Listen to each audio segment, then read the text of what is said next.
Baik, assalamualaikum warahmatullahi wabarakatuh.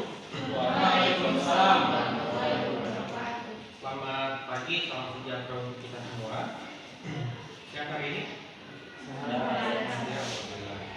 Ya, jadi eh, mata kuliah pada hari ini mengenai metode penelitian. Ya, jadi metode penelitian ini adalah mata kuliah yang sangat penting bagi mahasiswa karena ini akan menjadi induk, ya, atau akan menjadi hal yang paling mendasar dalam penyusunan karya ilmiah, ya, khususnya untuk skripsi dan juga jurnal nanti yang akan menjadi luaran syarat kalian untuk lulus ataupun nanti selesai ini, ya. Jadi untuk sebelum saya memulai mata kuliah, saya akan membacakan rencana pembelajaran semester untuk mata kuliah metode penelitian hukum. Jadi harus kalian pahami bahwa mata kuliah metode pelatihan hukum itu adalah pemahaman mengenai dasar-dasar metodologi. Ya, metode itu berarti cara. Ya, jadi metode itu artinya cara. Ya, cara memotong rumput. Ya, cara memasak sama aja. Dia pakai metode. Begitu juga dengan hukum, dia ada metode, ada cara untuk melakukan pengenalan, ya, menganalisis, mengkaji, memecahkan permasalahan dan menemukan jawaban. Jadi punya cara, punya juga metode. Jadi metode penelitian ini khususnya untuk mahasiswa, ya, ini bertujuan secara umum. Yang pertama itu memahami konsep dasar dari penelitian hukum, ya, menganalisis, mengidentifikasi mengenai ruang lingkup penelitian hukum. Yang ketiga itu memilih, ya, dan menerapkan metode penelitian hukum yang sesuai. Yang keempat, merancang dan melaksanakan penelitian hukum. Kelima, itu menyusun proposal dan laporan penelitian. Dan yang terakhir, mendeskripsikan hasil penelitian secara tertulis dan lisan. Jadi, poin-poin ini akan menjadi hal-hal yang penting yang nantinya kalian akan pelajari di mata kuliah metode penelitian hukum.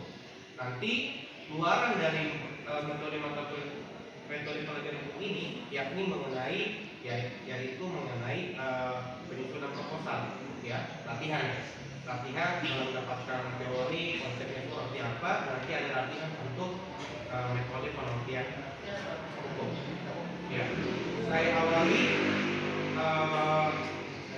mata kuliah dengan mengenai esensi dari penelitian, ya. Jadi seperti halnya penelitian ilmiah pada umumnya, penelitian hukum itu pada hakikatnya juga merupakan suatu aktivitas ilmiah yang dimaksudkan untuk menemukan kembali pengetahuan yang benar, ya. Jadi kalau kalian memasak dan tahu cara masaknya, nasi goreng yang tadinya enak pastilah menjadi kosong. Yang garamnya misalnya 1 sendok teh, ditaruh misalnya 3 sendok teh pasti keasinan, ya. Kalau misalnya hanya setengah sendok teh, mungkin tidak akan rasa asin dari nasi goreng atau tidak gurih, ya. Begitu juga dengan metode penelitian hukum, ya. Bagaimana kita menginterpretasikan, menganalisis untuk mendapatkan jawaban yang benar. Hanya saja pengetahuan itu mengenai, ya, dan juga berkaitan dengan hukum, yaitu ilmu yang diorientasikan untuk menjelaskan secara benar satu atau beberapa gejala hukum yang dihadapi masyarakat hukum, ya. Jadi metode penelitian hukum itu, ya, terbagi macam-macam, tapi pada umumnya dia terbagi pada 2 garis besar. Yang pertama metode penelitian hukum normatif, yang ketiga metode penelitian hukum empiris, ya. Apa itu normatif? Normatif itu metode penelitian hukum yang berfokus pada pisau analisis secara konseptual. Apa itu konseptual, Pak? Ya, jadi ketika kalian menganalisis suatu permasalahan, ya, bahan-bahan yang kalian gunakan itu berasal dari buku, dari jurnal, ya, dari internet,